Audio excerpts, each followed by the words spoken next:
join us, but it's 6:35, so we're going to get started.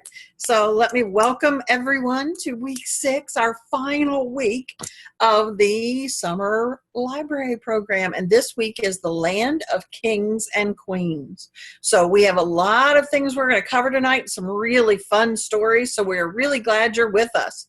So I'm Miss Denise. I'm Miss Annette. I'm Miss Toby. And I'm Miss Olivia. So we will be monitoring and watching if people are coming into the waiting room or if people need to have their mics turned on or off. We're going to be asking for lots of thumbs up and thumbs down. So let's give that a practice. Let's see those thumbs up. Ah, and thumbs down. Ah, okay, very good. So as we get ready, let's get started with our favorite song. Are we ready? If you're ready for a story, come sit down. If you're ready for a story, come sit down. Let's all gather near so everyone can hear. If you're ready for a story, come sit down. Yay! Very good, very good. Well, I have a friend who's joining us today. She is so surprised that it's already the last week of summer reading. She's still got her fairy wings on and been using her imagination all summer. I think she's read almost 200 books already. So she's been really busy too this summer. So as we get started, we're going to talk a little bit about kings and queens. So today is the last day, but we're going to discover things about the Middle Ages. What are the Middle Ages? Is that when you hit your 40s and 50s? Maybe, yeah, something like that. But the historical meaning of Middle Ages was from around the mid 400 AD to 1400 AD. So that's considered like the Middle Ages, as they call it. And it's the medieval times. So the medieval period ended 567 years ago. Is that how old you are, Will? Are you 567 years old? I didn't think so. So that's been a really long time, right? A very long time ago. So the first book we're going to read tonight is kind of centered around everyday life in the castle. So we're going to start out with that one. So we're going to turn it over. Toby's going to share her screen. And here we go for our first book.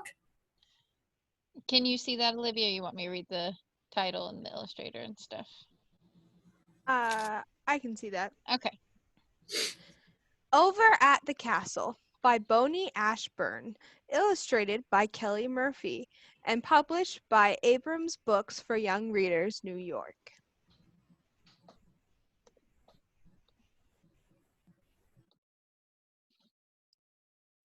Over at the castle, on the hill in the sun, sit the old mother dragon and her little dragon one. Patience, said the mother. Okay, says the one. So they lays all day on the hill in the sun. Over at the castle, by the moat shining blue, stand the old gruff guard and his fellow guards too.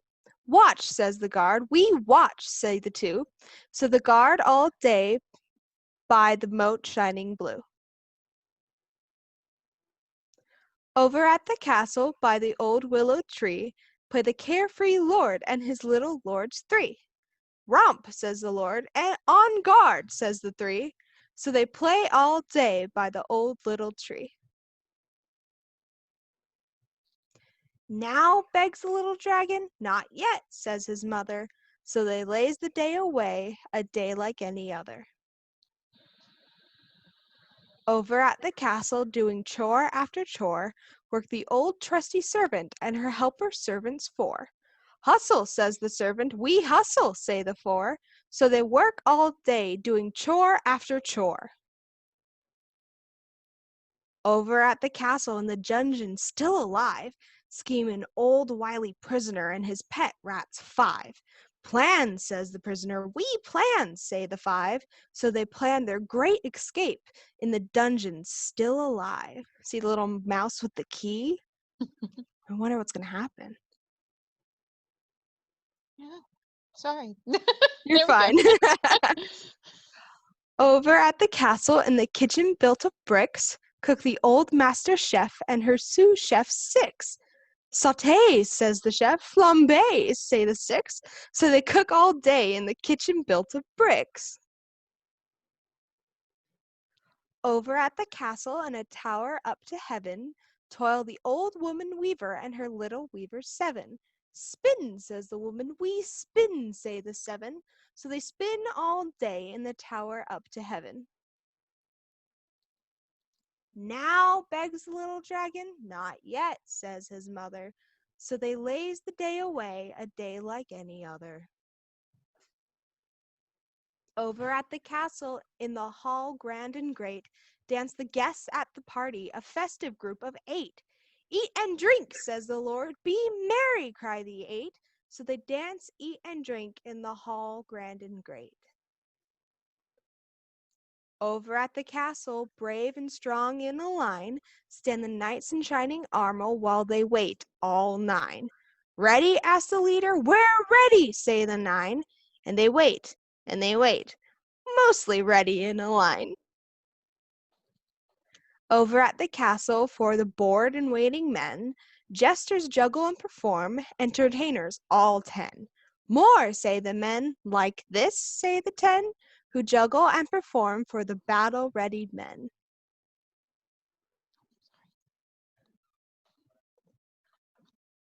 Over at the castle, under clear, dark skies, all the weary people rest and heave great sighs. They gaze out their window with drowsy eyes as the castle yawns under clear, dark skies. Then, flame, begs little dragon. Flame, says his mother. Then whoosh, and then another. Oh boy, says little dragon to his beaming proud mother. On this night at the castle, a night like any other. Aw, look at that. And look, he's escaping. Yes, right there. All right. Okay. So we learned a little bit about what goes on in the castle, and Miss Toby is going to bring up a picture and an enlargement so that you can see the torrent at the top of the castle. Yes. And Check. look at the men that are standing up on the top. All right. There we go. There it And then let goes. me present it for you. Yeah. There we go. So can you see they're shooting fire with their bows, and what they're using there, they were with the dragons, they were celebrating with the dragons, and what they're using are pieces of bamboo like this. And Miss Toby will put up a picture so that you can see it a little bit better. And what it is, it's a hollow piece of wood. And back in around the year 200, the Chinese discovered that when they threw these pieces of dried wood onto the fire, they would explode like a firecracker.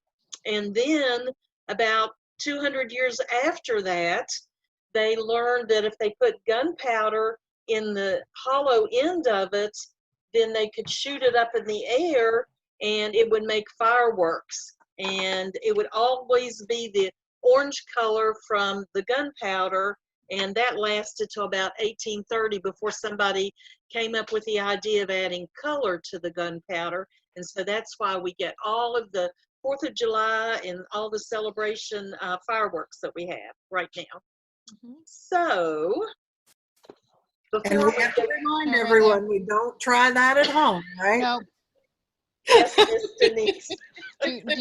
do not put bamboo on your fire at home. That's No. a bad plan. Not a good plan. No. Bad plan. Okay, so Miss Toby put up these 2 pictures, and this is the pictures of what the royalty on the left, the brown leather one.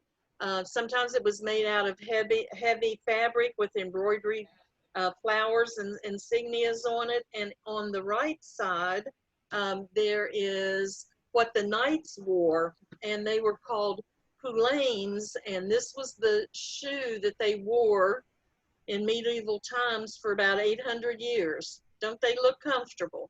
No. They do. Okay, but the peasants, the people that were the servants for the royalty, they didn't wear shoes like this. They usually wore boots that were made out of goat skin mostly, and in the winter they would take pieces of wood and tie it to the bottom of their shoes so that their feet wouldn't get wet. So that's what they were going to wear. So that takes us in to a second book Mhm. that Miss Toby's going to read, and in there, this is the book that's called The Queen's Feet. And in there, they talk about footmen, but footmen did not take care of the Queen's feet. They were kind of like butlers, and their duty was to serve the meals to the king and the queen. They were to open and close the doors for the queen and king. And when they were cleaning, they would pull out the heavy furniture so that the maids could clean behind it. So they did not take care of the queen's feet. So we're just letting you know that. All right. This is The Queen's Feet by Sarah Ellis and illustrated by Dustin Patrici. Patrici, and it is by Red Deer Press. Sorry, there were a lot of accent marks on that. It took me just a second. All right. Once there was a queen called Queen Daisy who had a great deal of trouble with her feet. Those feet did not want to behave themselves at all in a royal way at all. Those feet did not want to wear proper queen shoes. Sometimes they wanted to wear big yellow gum boots or fuzzy red slippers with faces. Sometimes I want to wear fuzzy red slippers with faces too. Sometimes they wanted to wear heavy boots to crash up and down the stairs, or rubber thongs, which are flip-flops, that flip-flopped when they walked. Sometimes they wanted to wear they wanted to wear sandals to show off the queen's special striped socks or her purple painted toenails. Sometimes those feet did not want to wear any shoes at all. Even when Daisy forced her feet to dress properly, they would not act properly. One day, when she was christening a new ship, those feet made her climb right up the rigging to the crow's nest and dance the hornpipe. I bet that's a silly dance. Another time, during a very long speech at the royal dinner, the queen's feet took her down to the kitchen and kept her there telling knock-knock jokes to the cook until all the important people went home. No. One day, Queen Daisy had to be polite to a whole garden full of ladies in large hats. That day, the royal feet made the queen walk right out of her shoes and right into a pond where the goldfish tickled her toes. But finally, they sorted it out. The queen's feet agreed to behave royally most of the time. They would wear proper shoes, walk quietly, dance sedately, and stay out of puddles. That's no fun. The queen's feet were particularly naughty at balls. They would suddenly begin kickboxing or doing the splits or tap dancing on the marble palace floors. One day, the queen's feet went too far. King Marvin was visiting from the next door kingdom. He was mean. He was a bully. He thought he was the boss of everybody, and the queen's feet felt as though they were being stepped on. Finally, they could not stand another minute of it, and one of them kicked the king in the ankle. They were wearing hiking boots that day, and King Marvin went home very angry. Queen Daisy wrote a long letter to her best printing to say she was very sorry for the bad behavior of her feet. But her people said, "Your Majesty, it is not enough. Something must be done about those feet once and for all." So the queen and the queen's feet invited all the sages, wise women, wizards, fairy godmothers, and of course footmen in the land to a meeting. In a very long discussion, some people got cross, some people sulked, and some people snoozed, and everyone's feet got very restless. But finally, they sorted it out. The queen's feet agreed to behave. Oh, sorry, this got missed a little bit. Sorry. The queen's feet agreed to behave royally most of the time. They would wear proper shoes, walk quietly, dance sedately, and stay out of puddles. But for 1 hour each day, the hour when the afternoon slips into evening, the queen's feet could be footloose and fancy-free. They could cut up, act out, and carry on, and they could raise a ruckus and kick up a fuss. For 1 hour each day, the queen's feet ruled. From that time on, the only trouble Queen Daisy had with her feet was that sometimes after day presentations and proclamations, They got tired. When that happened, she would stay home in the evening and share a lemon popsicle with her husband, Prince Fred, and that would give her feet a good, and he would give her feet a good rub, and that was very nice for both of them. All right, Okay. I'm gonna stop share for a minute because I need to pull up that video. So give me just a second. Okay. Yes. So So while Miss- Miss Toby is doing that, you can see that Queen Daisy's feet weren't very happy with the royal duties that she was supposed to do. But kings and queens love to party, so they had many banquets where they served many strange and bizarre foods to their guests. Mhm. So, Give me just 1 second. yes. Let me share. Whoop. Let me try to share that. Nope, nope, nope. So Miss Toby's going to show us some pictures, and while she's, you got it? Yep, is that it? There we Okay. go. So this is a picture of a banquet, and they have ale or mead, which was, Toby, can you make it bigger? Yes, I can. I was just still trying to pull that thing up. Okay. Okay. Sorry. It's that's okay. I can So do it they're after. toasting each other, and this is similar clothes to what they wore for their everyday dinners. And you can see that they have bowls that are made out of wood to have different things, and you can see that shiny pig there with its head still attached that they had roasted and they're going to be serving. So these strange foods that they were talking about, they would take animals and take the top part of an animal and put it to the bottom half of another animal. So in this one, they took a pig's head and they sewed it onto the body of a peacock, and they would put that on the table and everyone would eat it. Okay. So the next one is blackbirds in a pie. And they didn't actually cook the birds in the pie, but just before they would serve it, they would put them in there. Where, I don't know. I don't know where that's coming from. Something's happened to Olivia, I believe. I'm trying to mute her thing. Okay. All right. Okay, so we had those, and we thought you wouldn't like to eat blackberries in a pie or a pig and a peacock combination. So we came up with these Oh. Miss Annette, you have muted yourself. Give me just a second. Okay. Let me stop sharing so I can fix that. Okay. There we go. There we go. Okay. I think that worked. Okay. Yeah. Go ahead, and then I'll share again. Sorry. Yes. Having some That's technical okay. difficulties. So Okay. we're sharing these recipes that you'll be able to share the link, and there are two recipes that use orange and pineapple. One has ice cream in it, so that would be really refreshing for these hot times and everything. And I also have my own pineapple here. Let me make you big.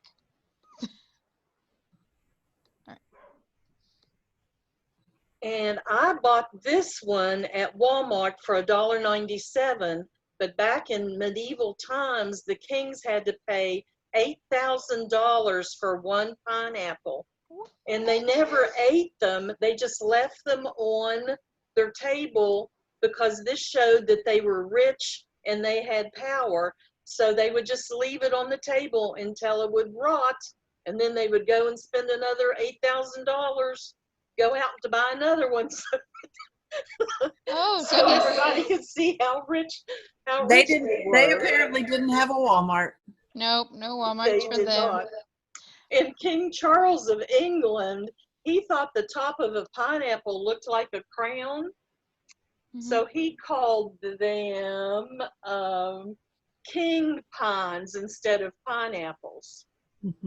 So that's pretty cool. right. So let's share our, do we want to share the dance now? Yes. All right, let me get that. Let me not share the So- screen. Yes. this is one of the dances that they did in medieval times. So you can also download this and learn it with your families. Okay. Computer sound. All right. Can you guys hear the music? Yes.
Okay. Oh goodness. There we go. Okay, All very right. good. So, Will, do you think you can do that? No? Oh, sure you I can. bet you Oh, yes, could. you can. I'm sure Mom would help you do that. Yeah, you can do it. You can do it. Some of the crafts that we had for you this week, Mhm. before we go into our last story, is that we have, Miss Toby's going to bring up the pictures. This is what we called a coat of arms, and every manor, every castle had their own coat of arms. So I made this one for our library, and it has children and adults, and it has computers, and it has books, and we answer all the questions that you have. So this is our coat of arms, but we have a couple others that we made and people shared with us, so that you can get a kind of an idea if you would like to make your own coat of arms. And then the last picture, I think, is one with the hands on it. No, we Yes, don't have it is. There Yeah, it that one. is. Yeah. Yeah. We use this one so that each of you that lives in your family can do an outline of your hand and then put a heart in the middle of it, and you can put your names on it, and that would be your family coat of arms if you'd like to do that. Mhm. So All right. we've been talking about Land of Stories for the last 7 weeks, and Miss Denise is going Yes. to share a story with you. Yes. And this is a book called I Am a Story by Dan Yucarino. And I do not know the publishing information. Harper. Harper It is. Publisher. Yeah. Harper, an imprint of Harper Collins publisher. Yes. So, I am a story. I was told around a campfire, then painted on cave walls. Then I was put on clay tablets and told in pictures. I was written on papyrus and printed with ink and wood blocks. You can see how they're making all these stories. Mhm. Then woven into tapestries and copied into big books to illuminate minds. I was printed and bound, which is similar to the books we have now. and acted out on stage. Looks like a Shakespeare play, doesn't it? It does. I was read in private libraries. Doesn't that look amazing and cozy by the library fire? Mhm. Then in public libraries, which are open to everyone, just like South Charleston Public Library. Then in places you'd never imagine. Can you see all the places there? There's a bookmobile, and people used to deliver books by burro and take it throughout the wilderness. People sometimes have vending machines. You see the boy getting a book out of a vending machine. And did you know cruise ships even have libraries on them? That's awful fun while you're on a cruise ship. People would deliver books by camel, and people would read in all different places. Then we have the little libraries that are there, the people in the front yards. People put books in their libraries to exchange with other people that come by. And sometimes books are delivered on elephants. Can you imagine? I don't think our library is big enough for an elephant. Made people frightened, excited, sad, and happy.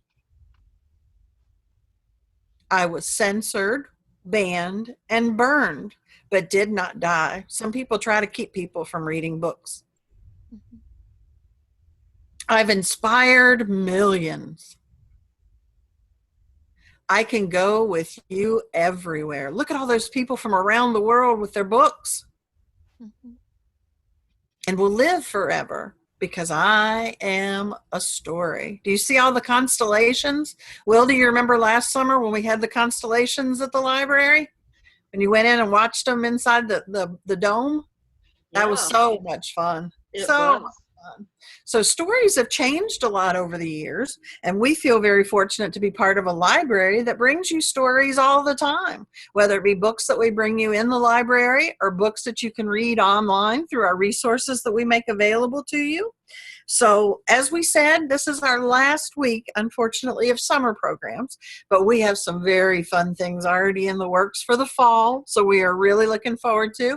We're most likely going to continue all of our programs online. So, we'll look forward to seeing everybody again on Zoom or Facebook Live or however we end up doing it when fall comes around. We'll be starting mid-September.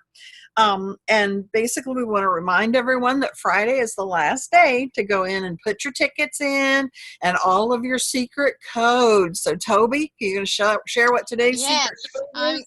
I will type it into the chat, but our secret code this week is Land of Kings and Queens in all capital letters. Land of Kings and Kings Queens.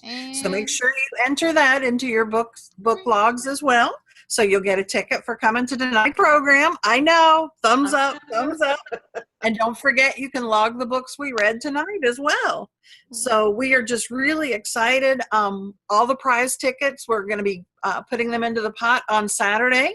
We have a committee that's meeting on Monday who will do the drawing. And then Tuesday night, a week from tonight at 5:30, you're going to want to tune in because we're going to be doing a live program online and announcing who won all those amazing prizes from the Wall of Prizes.